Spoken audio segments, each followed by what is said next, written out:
aw minnu sɔgɔlen bɛ aw ka jabaraniso mandira ni wagati na an ka foli bɛ aw bɛɛ lajɛlen ka kɛ ni aw ka wagatiw cogoya ye bi ye tarata ye septembre kalo tile 3 san 2024 aw ka kunnafoni wagati selen filɛ nin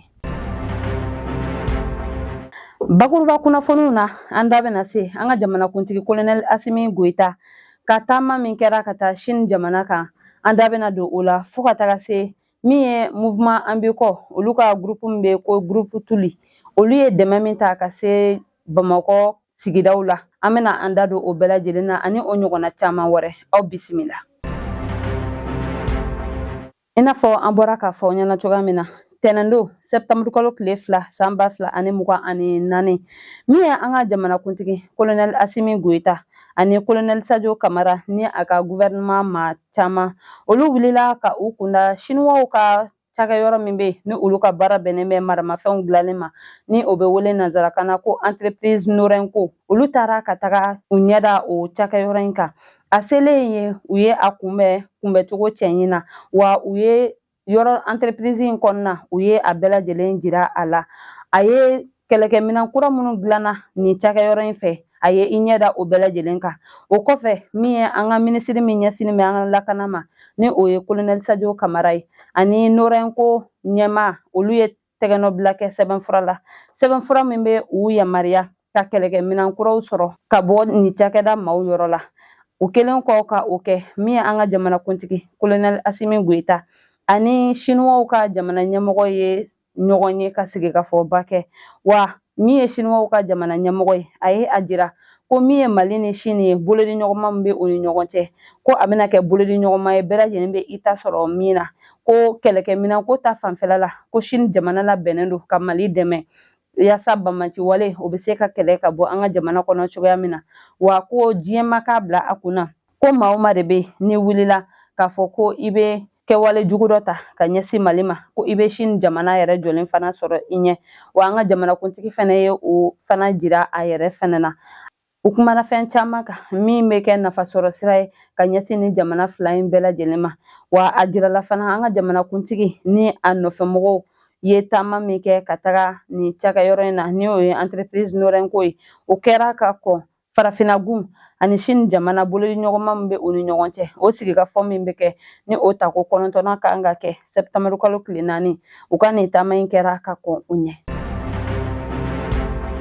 mun ye mouvement Anbiko olu ka jɛkulu min bɛ ni o bɛ wele ko groupe Tuli olu wulila sibiridon utu kalo tile 31 san 2024 yaasa kɛnɛya hokumu kɔnɔna la ka taga dɛmɛ don Bamakɔ sigida caman ma wa u ko ko u bɛ ka nin baara in kɛ a kɛkun tɛ dɔwɛrɛ ye yaasa min ye an ka finitigilakaw ye u bɛ se ka dɛmɛ don olu ma cogoya min na u taara sigida minnu na o de ye légume dakɔrɔ Ngolonina Bonyaba Sescom fo ka taga se Nafajima yaasa u bɛ se ka taa nin yɔrɔ ninnu lasaniya cogoya min na ani fana min ye kɛnyɛrɛ ye maa caman o tun bɛ u nɔfɛ yaasa nin sigida ninnu u bɛ se ka lasaniya cogoya min na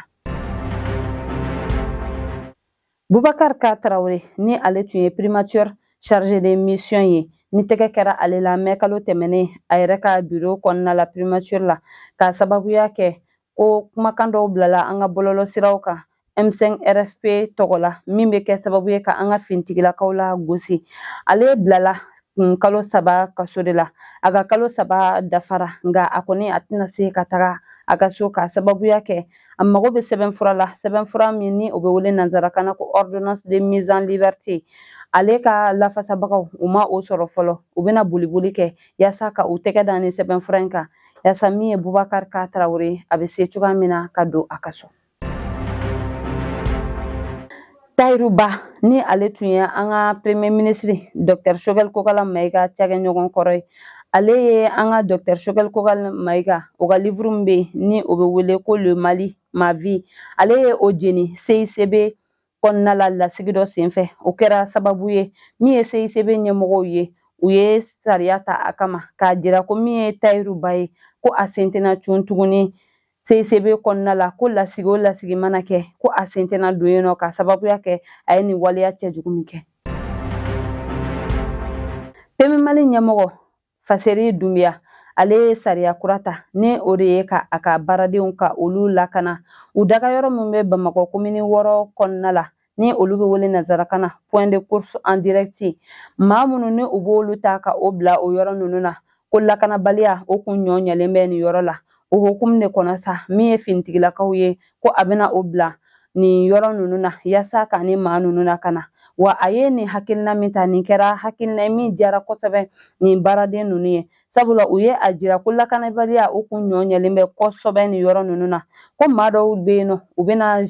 zie kama u bɛ u neni wa dɔw yɛrɛ bɛ yen ko olu b'a jira u la ko n'u ma fara u la u bɛ u faga ko maa dɔw yɛrɛ fɛnɛ bɛ yen nɔ olu tun bɛ zie kɛ nka n'a sera wari sara yɔrɔ ma k'u b'a fɔ ko u tɛ a sara walima maa dɔw yɛrɛ bɛ yen olu sigilen bɛ yɔrɔ min na yaasa ka u ka baara kɛ ni maa wɛrɛ man ka don ni olu tɛ ko ziekɛla dɔw tun bɛ a essayer k'a fɔ ko u bɛ don o yɔrɔ la ko nin waleya cɛjugu min n'o tun bɛ taa ka ɲɛsin u ma min ye Faseli Dunbiya ye a ye a fɔ ko nin ye dan sigilen a la ko sabula maa o maa de bɛ yen n'i y'a essayer k'i bɛ waleya cɛjugu ta ka ni maa ninnu sɛgɛrɛ ko min ye finitigilakaw ye u na tɛgɛ kɛ e la i ni ɲangini min ka kan ka taa o da i kan. O b'an taa Kinshasa kasobonba min bɛ yen nɔ maa minnu bɛ o kɔnɔ olu ye a ɲini ka boli o kɛra sababu ye min ye maa 129 olu ni tora a la a jirala ko min ye maa 24 olu fagara marifa kisɛ fɛ wa min ye maa 59 ye olu joginna o maa minnu joginna olu taara ka taga n'u ye lapitaliso la yaasa u ni furakɛli min ka kan o bɛ se ka lase u ma cogoya min na jamana yɛrɛ tɔgɔ la. Kumakan ninnu bɛɛ lajɛlen bɔra u ka minisiri min ɲɛsinnen bɛ u ka jamana kɔnɔna ko ɲɛnabɔli ma ni o ye monsieur Chabani ye ale de ye nin kumakan ninnu fɔ. N'an bɔra yen an bɛ taa Egypte min ni a ka kɛlɛkɛminɛnw dilanyɔrɔ bɛ a bolo u ka minisiri min ɲɛsinnen bɛ u ka kɛlɛkɛminɛnw dilanni koɲa ma o wulila utukalo tile 24 san 2024 ka a kunda u ka cakɛyɔrɔ min bɛ yen ni u ka baara bɛnnen bɛ u ka kɛlɛkɛminɛnw dilanni ma ni o ye chariw ye fo ka taga se mobiliw ma ni olu bɛ wele ko voiture blindée ni olu bɛ kɛlɛkɛcɛw dɛmɛ kosɛbɛ u ka kɛlɛ kɔnɔna la u ka nin cakɛyɔrɔ in yɛrɛ tɔgɔ de ko usine militaire de sang cakɛyɔrɔ in sigilen bɛ yaasa min ye Egypte kɛlɛkɛminɛnw ye o bɛ se cogoya min na ka dilan Egypte jamana yɛrɛ kɔnɔna la ale ka taama in kun tɛ dɔwɛrɛ ye a taara ka taga lajɛ u ka baara taabolo bɛ cogoya min na ani dɛmɛ min bɛ se ka lase u ma yaasa u ka kɛlɛkɛminɛn ɲumanw dilan ka o di u ma. Nin bɛ dan sigi an ka bi kunnafoni na an tɛ sɛgɛn an tɛ ɲina an bɛ an ka dibila kɛbagaw fo sabula olu jɔyɔrɔ ka bon kosɛbɛ an ka baara in na an b'a fɔ k'Ala ka basigi sabati an ka jamana kɔnɔna la an ka finitigilakaw Ala ka sankɔrɔta di u ma Ala ka bamanti wale k'o kɛlɛ ka bɔ an ka jamana kɔnɔna la ni Ala ma an ka jɔnya jɔ an na an bɛ ɲɔgɔn sɔrɔ yan sini ka kunnafoni di aw ma ladiriya la shukuran.